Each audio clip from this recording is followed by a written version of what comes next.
Question number 5।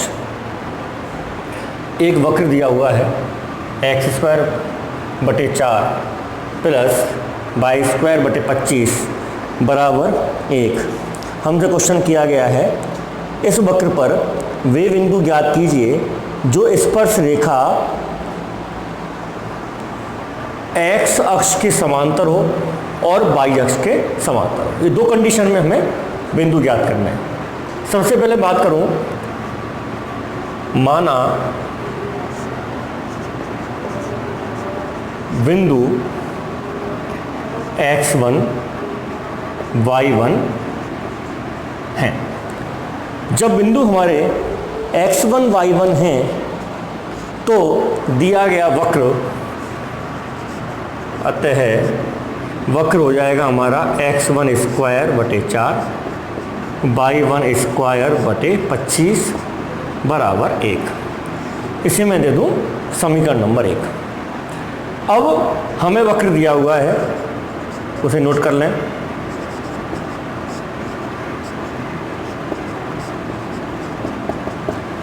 इसका x के सापेक्ष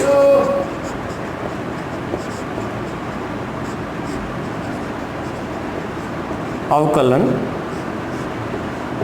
करने पर,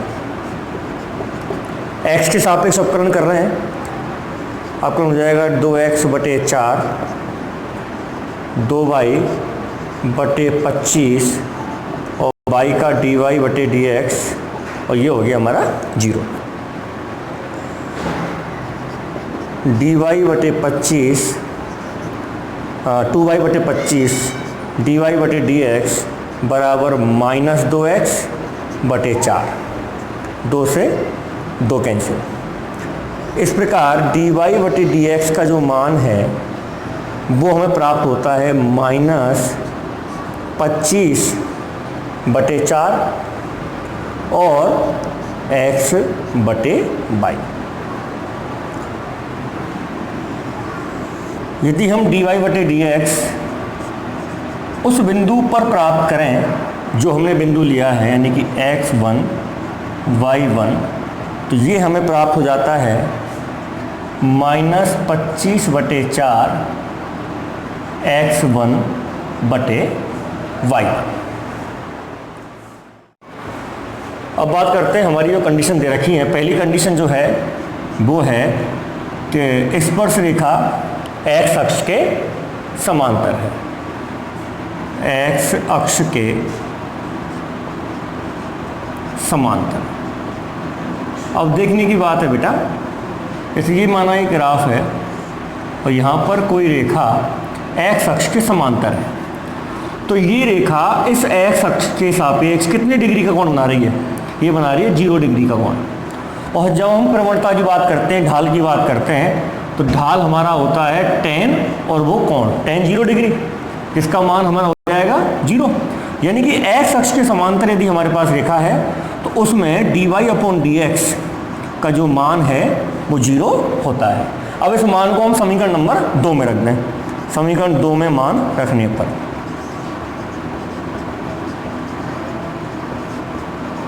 समीकरण 2 में हमने रखा तो ये हमें प्राप्त हुआ -25/4 x1/y1 बराबर 0। ये 4y1 सामने पहुंच गए 0 के, तो ये हो गया हमारे पास -25 x1 बराबर 0, -25 बटे में आ गए तो x1 बराबर 0 हमें प्राप्त हो गया। अब इस x1 के जो मान है इसको हम समीकरण नंबर 1 में रख देते हैं। समीकरण 1 में x1 का मान रखने पर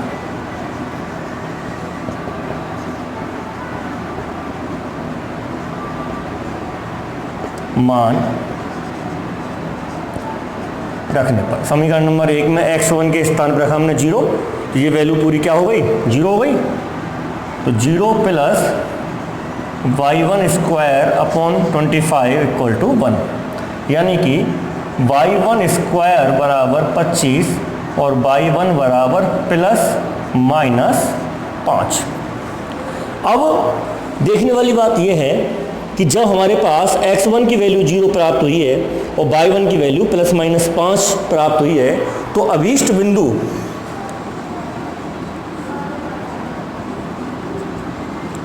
बिंदु जो हैं वो हमें प्राप्त होते हैं 0 + 5 व 0 - 5 होंगे। ये हमारी पहली कंडीशन के लिए है। उसके बाद हम बात करेंगे कंडीशन नंबर 2 की। कंडीशन नंबर 2 हमसे क्या कहती है?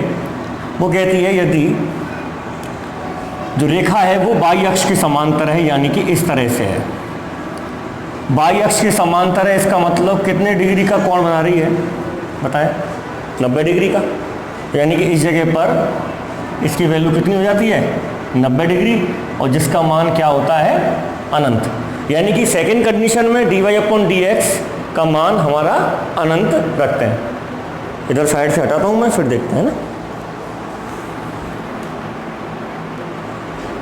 यह है हमारा बाई अक्ष के समांतर।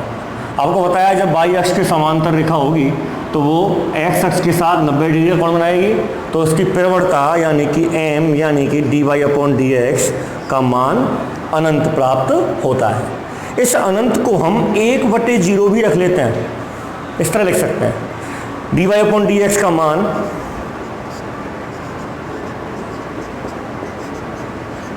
समीकरण नंबर 2, समीकरण 2 में रखने पर ये हमारा कहता है भैया 1/0 बराबर -25x1 4y1। क्रॉस मल्टीप्लाई किए तो 4y1 बराबर 0। भाई इसका ग्राम से हुआ तो, और y1 बराबर 0।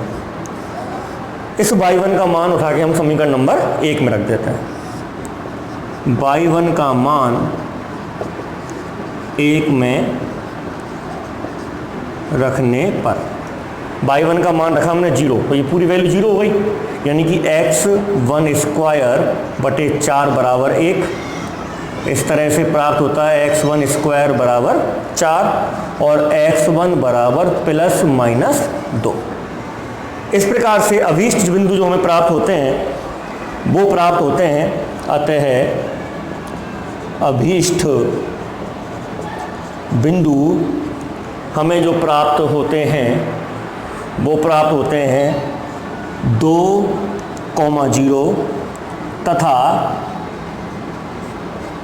-2,0 इस वाली कंडीशन के लिए, और इस वाली कंडीशन के लिए 0,5 और 0,-5।